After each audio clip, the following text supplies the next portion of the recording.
con el inicio de la palabra, del contacto y luego del pacto que Dios hace con Abraham. De eso vamos a mirar un poco hoy y otros domingos, ver lo que acontece con Abraham. Así que Génesis, pues los primeros pasos, donde vemos que Abraham está ahí ya el hombre con sus circunstancias. En el capítulo 11 de Génesis, capítulo 11, leo desde el versículo 27 y nos metemos un poquito en el 12. Dice así, desde el versículo 27 de Génesis, para tener este texto en un plano de nuestra reflexión con los textos del Evangelio de Juan que también antes leyó Marcos. Estas son las generaciones de Taré. Taré engendró a Abraham, a Nacor y a Harán, y Harán engendró a Lot. Y murió Harán antes que su padre, Taré, en la tierra de su nacimiento, en Ur de los caldeos. Y tomaron Abraham y Nacor para sí mujeres. El nombre de la mujer de Abraham era Sarai, y el nombre de la mujer de Nacor, Milca, hija de Harán, padre de Milca y de Isca. Mas Sarai era estéril y no tenía hijo. Y tomó Taré a Abraham su hijo, y a Lot, hijo de Harán, hijo de su hijo, y a Sarai, su nuera, mujer de Abraham, su hijo, y salió con ellos de Ur de los caldeos para ir a la tierra de Canaán, y vinieron hasta Harán, y se quedaron allí, y fueron los días de Taré 205 años, y murió Taré en Harán. Pero Yahvé había dicho a Abraham, vete de tu tierra y de tu parentela, y de la casa de tu padre, a la tierra que te mostraré, y haré de ti una nación grande, y te bendeciré, y engrandeceré tu nombre, y serás bendición. Bendeciré a los que te bendijeren, y a los que te maldijeren maldeciré, y serán benditas en ti todas las familias de la tierra. Y se fue Abraham, como Yahvé le dijo, y Lot fue con él, y era Abraham de edad de 75 años cuando salió de Harán. Tomó pues Abraham a Sarai su mujer, y a Lot, hijo de su hermano, y todos sus bienes que habían ganado, y las personas que habían adquirido en Harán, y salieron para ir a tierra de Canaán, y a tierra de Canaán llegaron. Y pasó Abraham por aquella tierra hasta el lugar de Siquén, hasta el encino de More, y el cananeo estaba entonces en la tierra. Y apareció Yahvé a Abraham y le dijo, a tu descendencia daré esta tierra. Y edificó allí un altar a Yahvé, quien le había aparecido. Luego se pasó de allá o de allí a un monte del oriente de Betel y plantó su tienda teniendo a Betel al occidente y Jai al oriente. Y edificó allí altar a Yahvé e invocó el nombre de Yahvé. Y Abraham partió de allí caminando, viniendo hacia el Neguev. Bueno, pues ya tenemos a Abraham en escena y, bueno, básicamente esto es sobradamente conocido. Nosotros nos acercamos al texto bíblico procurando que sea el propio texto quien nos diga cosas y haciéndole preguntas en cierto modo también. Y el texto bíblico también nos pregunta a nosotros. Es la palabra de Dios que no está envasada en un recipiente de hace de mil años o 2000 años o 3000 años. Es la palabra de Dios que sigue viva, como agua fresca que brota de un manantial de agua viva. Esta palabra para nosotros es fresca ahora y Dios nos dice cosas con ella.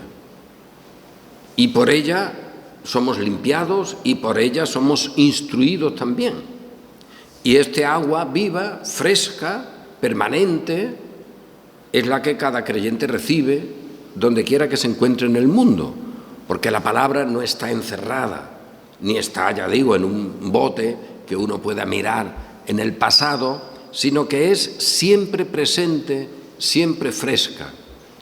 Y una de las cuestiones que esa propia palabra nos presenta, nos dice, a su manera, es que, fíjate, tras la caída, cuando el primer matrimonio, Adán y Eva, se han separado de Dios y Dios de ellos, aun cuando tuvieran la mejor situación posible en cuanto a inteligencia, capacidad, incluso de alguna manera, y digo solo de alguna manera, memoria, porque ellos sí tenían memoria de lo que les había ocurrido. Luego sus descendientes, y esto es evidente, no tienen memoria de ese pasado, porque nuestra memoria no salta, nuestra memoria es nuestra y lo que recibimos es instrucción, pero, y esto es contrario a algunas filosofías, ¿no?, que hay en el mundo, de un tipo o de otro, que piensan que uno puede llegar a una época donde allí estaba algo de uno y reconocer o verse. Esas son cosas de las filosofías humanas, pero lo cierto es que nosotros no podemos saltar fuera de nuestra propia existencia. Adán y Eva, sin embargo, sin saltar de su propia existencia, sí podían tener memoria de lo que había acontecido. Sus hijos no. Porque nosotros, ya digo, esto es evidente, no saltamos. Nuestra memoria no puede ir aparte de nuestra existencia. Lo que sí tenemos es nuestro recuerdo relativo de cosas, pero también la instrucción sobre el pasado. La necesidad, por lo tanto, para el ser humano, para el creyente, de instrucción por parte de Dios, en este caso, en un plano humano, también en el sentido muy natural. Para eso están los maestros, para enseñar cosas de las distintas materias, y uno las aprende, más o menos, pero las va aprendiendo. Pero nosotros no podemos colocarnos en el momento anterior a la caída. Todavía, sin embargo, Adán y Eva sí. Por lo tanto, su situación era muy buena para haber corregido lo que había acontecido, para haber dicho, oye, esto a ver cómo lo solucionamos, para haberle pedido a Dios que solucionara aquello. Nada de eso se nos dice. Y luego su descendencia, que siguió siendo muy inteligente, pues los medios de su inteligencia y de su capacidad los usa para el mal. Es verdad, está Abel, Set, pero es una cosa minúscula. Si ya de entrada los profetas hablan del resto pequeño que Dios ha escogido por gracia, la pequeña manada, en el momento inicial de la historia eso es pequeño, es una mota. No hay nada. Cuando contempla Dios a su creación, a la humanidad que ha creado, dice que no vio en ella sino maldad. No entremos en vericuetos de filosofías humanas o de discusiones sin sentido, pero sí recordemos esto. Si alguien quiere poner al ser humano en una condición óptima para, no digo salvarse, sino por lo menos plantearse la necesidad de salvación, era esa. Y con esas condiciones óptimas, ¿qué encontramos? Pues lo que nos dice Dios, lo que nos enseña Dios, la pedagogía de Dios, que es la revelación suya, luego también escrita, pues que allí solo vio el mal, hasta el punto de que Dios, también Cristo, también Dios Hijo, deciden acabar con esa generación. Y solo recogen una motita elegida por gracia, que es Noé y su familia. Después de eso, sin entrar en vericuetos de especulación, después de esa tremenda catástrofe que la naturaleza sufre, que eso es impensable, nosotros no podemos ni imaginarlo, pero lo que sí se sabe por la propia Escritura es que, oye, el cielo y la tierra se estrujan y que ahí lo que fuera fue tremendo hasta acabar con el modelo natural que existía y con la gente que existía. Y ahí Noé y su familia se escapan, pero se necesita incluso un año para que la tierra vuelva a ser de nuevo pisada. ¿Cómo fue eso? No sabemos. Hay metáforas, como todo el lenguaje para nosotros, de parte de Dios, es una metáfora. Eso no lo olvidemos. Hay gente que niega la autoridad de la Biblia de muchas maneras, pero nosotros no caigamos en la trampa de no admitir que el lenguaje con el cual Dios se comunica con nosotros es un lenguaje siempre de metáfora y comparación. Cada uno en su lengua, ¿vale? Pero cuando dice que es nuestro Padre, incluso el Redentor, la idea de redención es una idea que puede medirse humanamente, sabemos a qué se refiere. Expiación, sabemos a qué se refiere. Castigo, todas estas cosas son palabras que Dios usa para revelarse.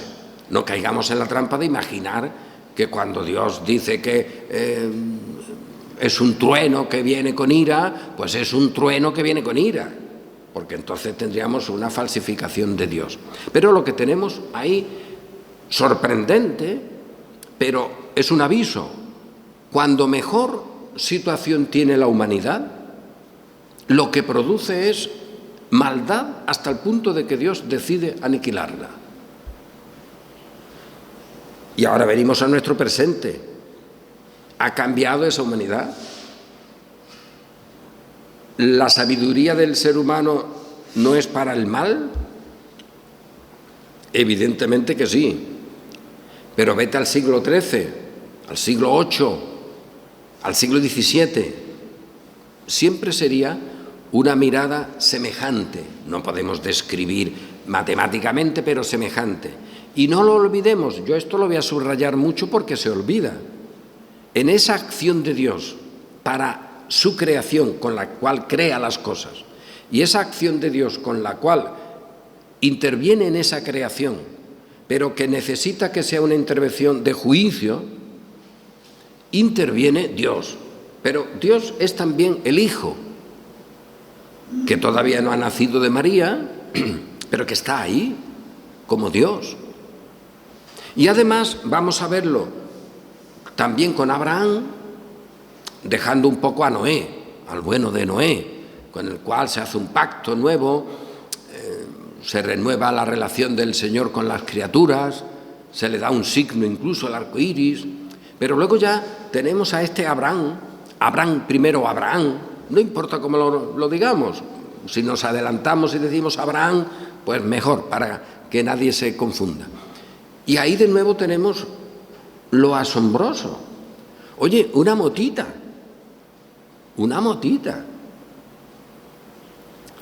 Mucha gente ha dicho, con razón, mira, cuando la pandemia, que la vivimos cada uno en nuestras circunstancias, queda clarísimo que aquí vamos a seguir o vamos a salir, seguimos en nuestro problema, tenemos este problema el tiempo que sea, pero de aquí salimos, bueno, con unas capacidades de cambio, con una experiencia adquirida que ya veremos. Vamos, será ideal. Fíjate, los médicos y las enfermeras o enfermeros, si han sido básicos, las policías, los servicios sociales, eso ha sido extraordinario. Cuando termine todo esto, eso nosotros lo vamos a preparar, le vamos a dar lo que se merecen, vamos a ampliarlo, vamos a enriquecer la protección social de la sociedad. Bueno, ya veremos, pues no vemos. Que la experiencia enseñe, depende. Para la salvación, no. porque más experiencia que tenía el pueblo de Israel, y dicen, danos a Barrabás y llévate para la cruz. Y mira que tenía experiencia en siglos, en profetas, en circunstancias. Por lo tanto, no nos engañemos. Si la primera generación, bueno, la primera cultura, antes del gran cataclismo mundial, tenía conocimiento y tenía experiencia y tenía ciencia, vamos, eso es evidente. Pero luego la siguiente, oye, pues también podríamos decir que esta familia de Noé vivió aquello. Y es imposible tener memoria de cosas que no son nuestras y meternos en otra existencia anterior con alguien. Tampoco la tienen los santos en el cielo, para que alguien lo invoque y que tenga un conocimiento universal. Esas son las falsificaciones de la Iglesia de Roma, dicho sea entre paréntesis. Pero esta generación posterior, vamos, tampoco estaba muy mal, en cuanto a posibilidades. Porque podían contar, oye, nosotros tenemos esta tierra, mira qué chungo esto lo que tenemos, Antes era distinto, era asombroso. Y eso podían contarlo algunos que habían vivido la época anterior. Luego ya, pasando esa generación de Noé y sus hijos, ya solo se podía recordar, la memoria solo se podía atender por pedagogía, por enseñanza, pero no por memoria. Pero todavía Noé y los suyos sí, porque ellos habían visto lo que había antes, la gloria de la creación, asombroso, la cantidad de años que se vivía, no había llovido. Imaginar una tierra así es impensable. ¿Qué vegetación habría? ¿Qué frutos habría? ¿Qué gente habría? ¿Qué animales habría? No sabemos. Pero ellos sí habían visto aquello. Por lo tanto, hay unas gentes que tienen esa memoria, entre ellos Noé y los suyos. Y luego las siguientes generaciones, vale, no la tienen en el sentido de conexión, pero sí la pueden tener en el sentido pedagógico, de ser enseñados. ¿Y qué vemos? Teniendo mucho, para que el ser humano, si alguien quiere medirlo, pudiera reaccionar favorablemente. Construyen un elemento religioso, llamado la Torre de Babel, un elemento religioso con el cual muestran su rebelión contra Dios. Igual. Pongámonos a mirar cualquier época, también la nuestra. ¿Y qué hay en el ser humano, aún en su mejor condición? Pues mira, la Escritura lo dice claramente, Puede usar metáforas, hinchazón y podrida llaga, lo mejor y más santo como trapo de inmundicia, el muladar, en fin, todo lo que la Escritura enseña. Por lo tanto, ¿no sería eso suficiente para que ahora nadie pretendiera una salvación por los méritos del humano o de los humanos juntos? No se ha aprendido. Y se sigue proponiendo un modelo también de cristianismo basado en la capacidad de reflexión, de atender, de pedir incluso, la capacidad de pedir, etc. Hay una frase, ahora que digo pedir, muy simpática, como muchas, en el mundo evangélico, pero que tiene guasa, el veneno que encierra. Pero es una frase de estas bonitas. Dios se deja encontrar por quien le busca con insistencia. Uy, qué bonito. Pues ven, hijo, dime uno que haya buscado con insistencia antes de ser de Dios. Porque claro que todos nosotros buscamos a Dios y todos nosotros acudimos y nosotros todos pedimos. Pero cuando ya Dios nos ha hecho suyos, y el fruto de que somos suyos es que le pedimos, le rogamos, vemos nuestra existencia vacía sin Él. Pero eso no es un previo para que desde esa experiencia luego vayas a Dios. Ese es el falso evangelio de la cristiandad y de las iglesias evangélicas actuales, no te digo. Eso es falso. Pero además falso doctrinalmente y falso históricamente. Porque siempre lo que la historia nos enseña, si queremos aprender, es que eso no se produce. Que puedes tener lo que tengas, pero que por eso no llegas ni siquiera a pedir a Dios algo, sino que te conviertes en alguien que formulas tú mismo la redención y la salvación y que te acercas a Dios con el modelo de salvación que tú has establecido, como hicieron estos que construyen ese elemento religioso de la Torre de Babel y que luego son juzgados. Por lo tanto, con estos mimbres, que vaya tela a los mimbres. Oye, aquí no hay nada. Nos vamos a ver a Abraham. ¿Y por qué nos vamos a ver a Abraham?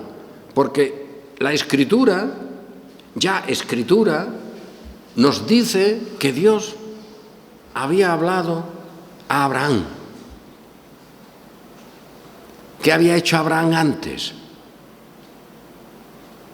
Vivir en el paganismo, vivir como los demás. ¿Qué hace Abraham después?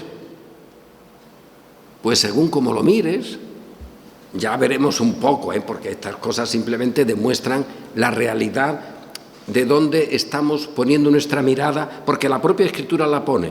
Oye, llega un momento en que por una hambruna se acercan a Egipto y este Abraham no tiene una cosa mejor que decir, oye, Sarai, que tú eres un bellezón. Tenían una edad, por cierto, curioso, pero un bellezón, de tal manera que los hombres de la tierra te verán, y se lo dicen incluso al faraón. Como yo diga que tú eres mi mujer, a mí me matan. Di que eres mi hermana. Bueno, vale, pues la gloria de la verdad humana, del valor. O sea que no podemos ir como han hecho las religiones que tienen a Abraham como un referente, el cristianismo más o menos, el judaísmo de manera particular. En los textos que hemos leído antes del Evangelio de Juan, una de las cosas que los judíos tenían como un elemento ahí que era inigualable con otros es: nosotros somos descendientes de Abraham. Y Dios, nuestro Dios, en Cristo le tienes que decir, pues no, porque si fuerais de Abraham, el contexto de Abraham es otro.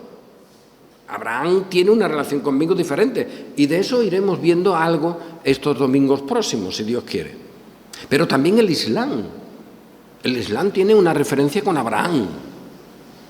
Luego es verdad que con uno de los hijos de Abraham me los cambian un poco, y al que tenía la promesa se la quitan y se la dan a otro, ¿vale? Pero todo eso no quita que Abraham sea un referente.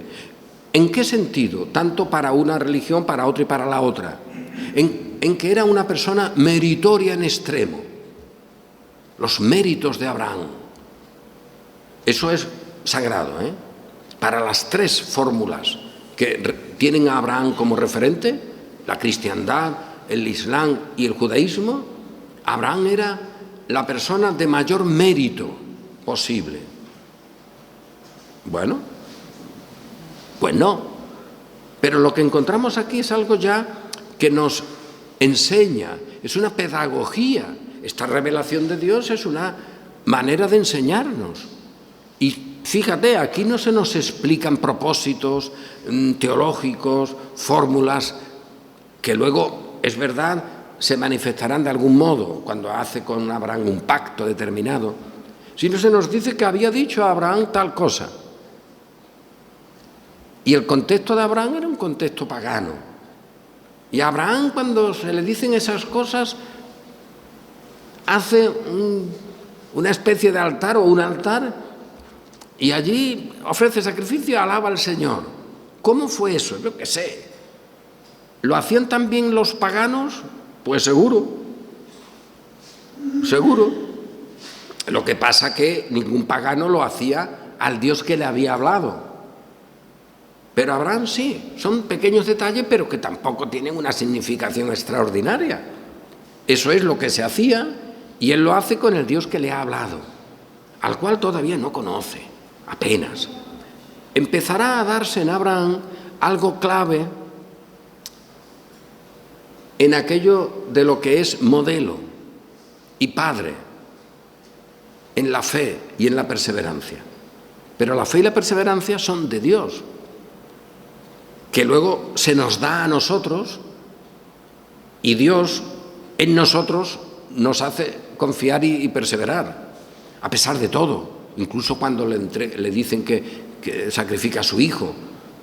El hombre no sabe muy bien, pero sigue para adelante. Fue sin saber dónde iba. Es que esa es la vida cristiana.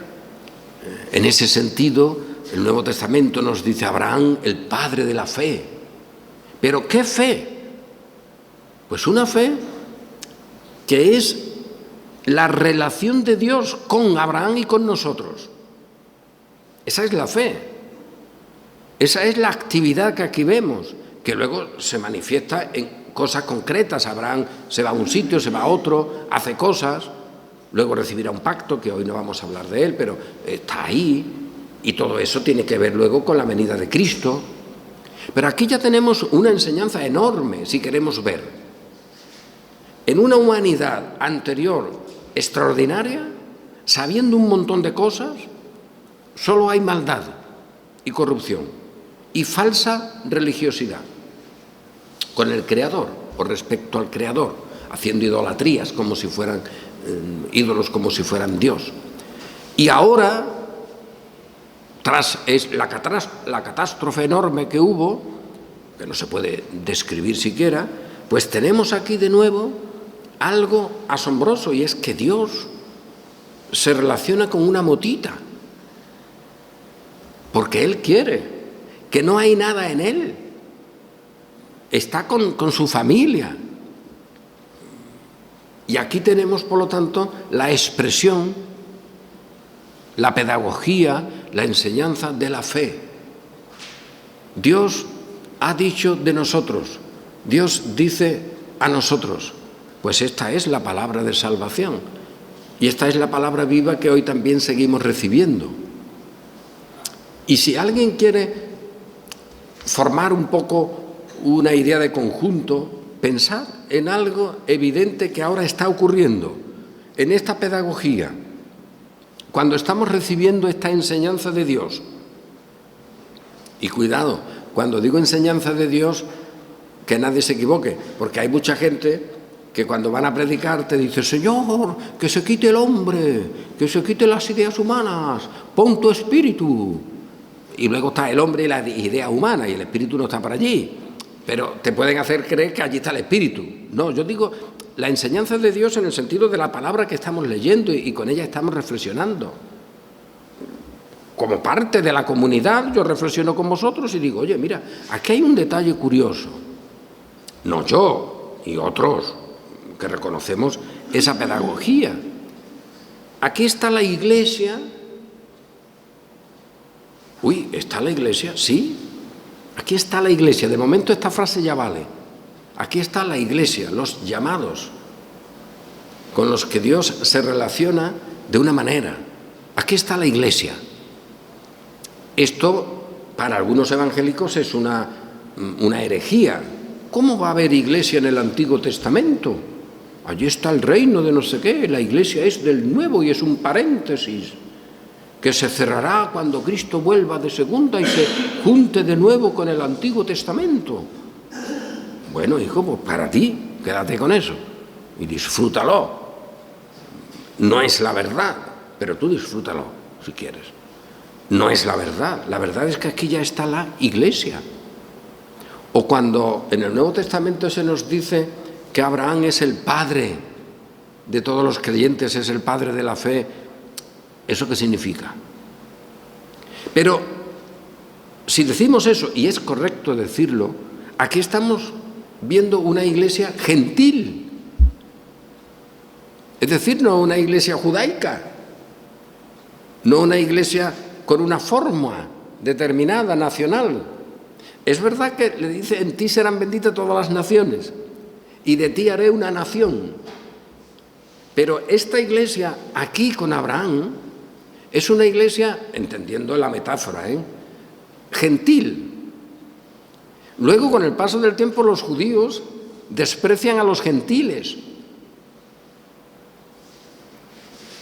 como si el núcleo religioso tuviera unas características de especial predilección, de frutos, de santidad, y lo demás es lo profano, lo no santo. Eso todavía se mide hoy en el mundo cristiano, Pero esta es una iglesia gentil. O sea que Dios hace el pacto con Abraham, con la iglesia. Abraham como parte de la iglesia, con todos nosotros, pero en la condición de mundo, en la condición de alguien que está y que no está en un templo, ni que está en una liturgia. No hay una liturgia, no hay una forma eclesiástica, y sin embargo está la iglesia. Eso es importante tenerlo en cuenta. A ver, que tampoco digo que hayamos descubierto nada, Hay gente, desgraciadamente, en el mundo que descubre cualquier cosa, aunque ya esté descubierta hace mucho tiempo, Pero bueno, la Reforma española, algunos la están descubriendo ahora. Y mira que en esta iglesia hemos dado constancia de esa de Reforma española, hasta ser pesados. Bueno, pues hay alguien que la está descubriendo ahora, y que será el maestro de la Reforma española. Increíble las cosas que pasan, pero esto es normal. Pablo dice, vamos a ver, venid para acá, judíos que presumís de vuestra circuncisión. Abraham fue llamado, Abraham recibió la justicia de la fe, pero ¿cómo? Pues Pablo dice, pues mira, como gentil no había sido circuncidado. No presumas ahora, por lo tanto, de la circuncisión, porque Abraham, nuestro padre, recibe la palabra y hace el pacto con Dios como gentil, sin ser parte de un grupo religioso, con unas formas, para entendernos, un grupo eclesiástico. Lo hace como uno del mundo, como un gentil, y luego recibe una señal, que es la circuncisión. De eso ya veremos algún próximo domingo. Por lo tanto, ahora Dios, a Abraham, a su iglesia, la llama, se relaciona con ella y le da un signo externo por primera vez. Pero esa iglesia está compuesta, y esto es lo normal de la iglesia, de Abraham y los elegidos que haya. Abraham seguro, porque está escrito así, Abraham y los elegidos. Ahí está la iglesia, por lo tanto, de los elegidos. Esto lo entendemos nosotros sin ningún problema, porque esto de la elección o la predestinación, habrá iglesias que les suponga un problema, un agobio, unas discusiones interminables.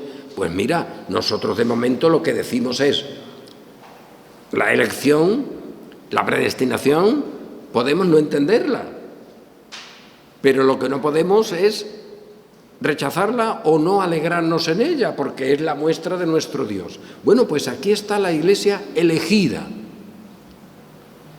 Cierto, porque ya Abraham y los elegidos, que no sabemos cuántos son, están ahí y reciben una señal, que es la circuncisión.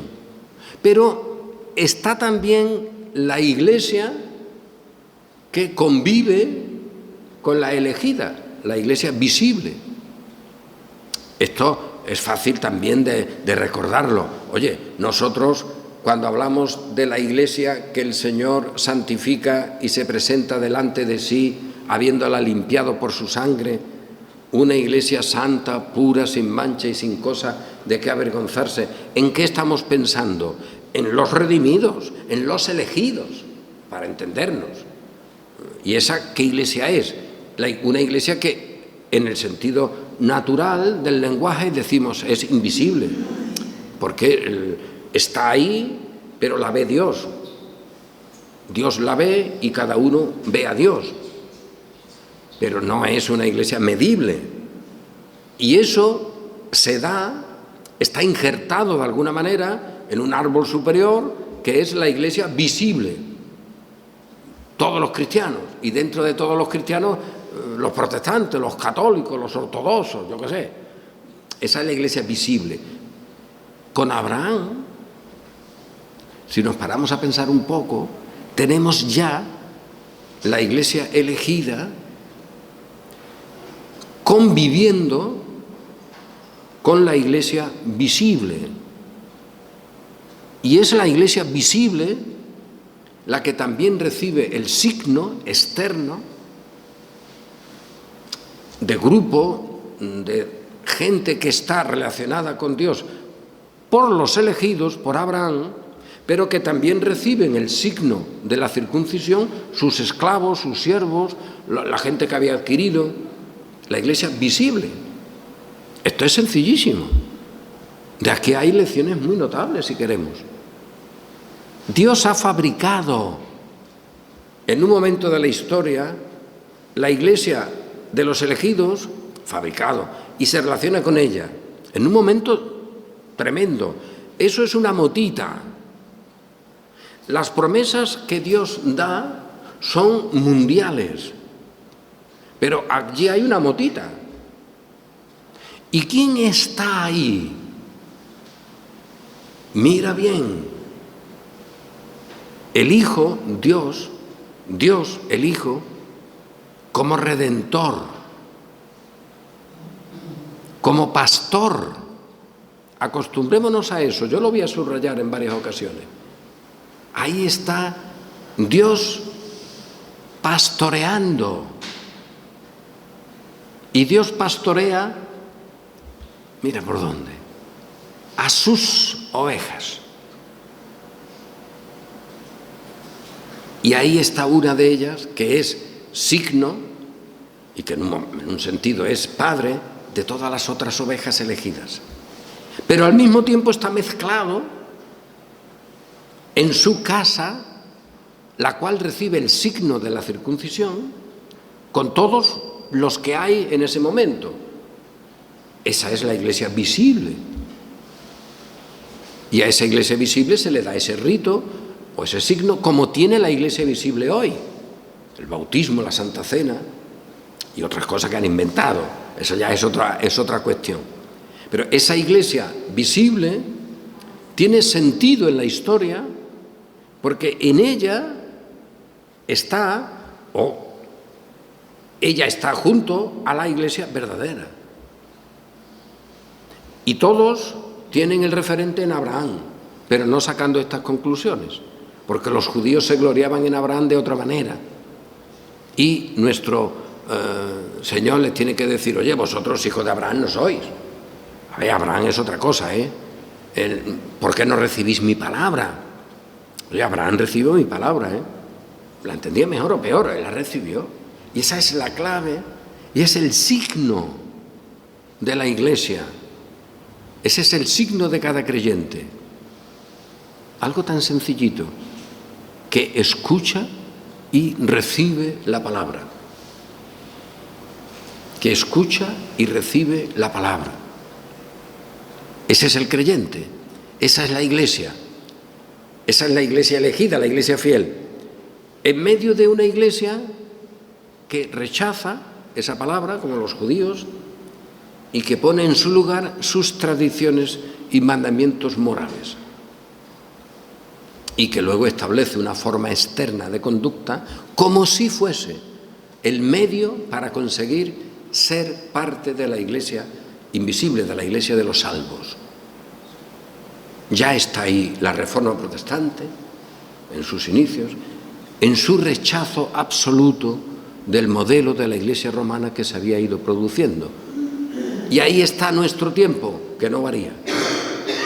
Nosotros confesando esto, que es sencillo, que esto no tiene complicación, vaya, que esto es escuchar simplemente, escuchar, recibir esa palabra. Pero solo la podemos recibir la comunidad que Cristo lo dice, que es de la verdad. Pero no olvidemos que esta comunidad de la verdad vive mezclada con la comunidad cuyo padre es el padre de mentira. Por lo tanto, que nadie vea la mentira en el mundo y no en el ámbito religioso, porque en el ámbito religioso es donde se da. El mundo donde estaba cuando Cristo conversa con estos fariseos, con estos que se gloriaban en ser hijos de Abraham o descendientes de Abraham. ¿Dónde estaba el mundo? Por supuesto en el Imperio Romano, en los imperios paganos, pero el mundo estaba en el judaísmo, en Jerusalén, en el templo. Bueno, pues ya, oye, hemos aprendido un montón. Es sencillito, ¿eh? Esto es lo que hay que enseñar a nuestros hijos y a los hijos de nuestros hijos.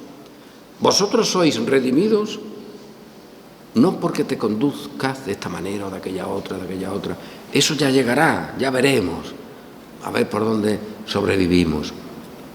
Eres hijo de Dios porque Dios te ha llamado, Dios te ha hablado, y esa palabra sigue siendo viva cada instante. No es una palabra que tuve experiencia de ella un día hace 30 años, la guardé allí en un receptáculo de esto y ahora la tengo y la muestro. No, es algo vivo. Es la palabra que habla a nosotros al llegar aquí y que ahora sigue hablando cada instante. La del diablo, la de vuestro padre que es mentiroso, esa también permanece, pero no es fresca, no es viva. Es una palabra que lleva muchos siglos, muerta, de muerte. Y por eso nosotros, los creyentes, los elegidos, miramos a nuestro presente con la alegría de la vida, no con el rencor de la muerte, no con la podredumbre, con el agusanamiento, sino con la alegría, el gozo, la fortaleza, eso lo dicen los salmos, los profetas, el vigor de la vida. Y esta vida la vivimos en un mundo que no tiene esperanza, en un mundo que envejece, en un mundo que solo puede mostrar las obras de la carne, que eso se pudre, que eso se agusana. Nosotros, los jóvenes, todos, los mayores, estamos en esa condición de vida. A Abraham se le proyecta su existencia con Dios en el futuro. Y eso es lo que tenemos en la Iglesia. Si bien eso está trazado por nuestro Dios con un límite del final, cuando estas cosas ya concluyan, se cumplan, y en todo ese proceso, el que se acerca a Abraham, el que habla con Abraham, sigue hablando con nosotros. Dios, el Dios creador, el Dios Hijo, que nos ha redimido, el pastor, el buen pastor, que nos pastorea y que aquí inicia su relación con Abraham para pastorearlo, y en Abraham a toda la Iglesia que él representa. Y luego habrá otros representantes, modelos metafóricos como David, el reino davídico, etc. Eso es lo que tenemos. Y esto es lo que, si Dios quiere, vamos a seguir mirando estos próximos domingos, cuando nos metamos un poco en ese pacto que él hace con Abraham, etcétera, qué forma tiene y algunos otros detalles. Pero yo creo que esto ya hoy, lo que hemos comentado, es relevante como pedagogía. Aquí está la Iglesia, y es una Iglesia gentil, que no la encuentra en un templo, en unos ejercicios religiosos, sino en la humanidad rebelde. que tiene templos religiosos y tiene su naturaleza, su paganismo. Ahí está. Y ahora esa iglesia empieza a funcionar de una manera a la cual se le da un signo, que es la circuncisión. Pero ya vemos algo importantísimo, y es que esa iglesia del Señor, el pastor, Dios, verdadero pastor, redentor, el Cristo, está con ella, la pastorea, en medio de una casa, tribu, luego un pueblo, que no es toda la iglesia, pero que recibe los signos externos. Esto nos servirá mucho cuando hablemos de Israel. Un resto escogido, pero un pueblo con signos externos, hasta el punto de que tienen el templo y el arca de la alianza. Y así eso luego se cumple en la persona y en la obra de nuestro Redentor, en el tiempo. Y ahora Él con nosotros sigue igual. Y de aquí, ¿qué hacemos? Que nos vamos a Abraham y nos quedamos con él haciendo alguna investigación, haciendo alguna cosa piadosa en alguna escuela dominical, rellenando algún dibujito.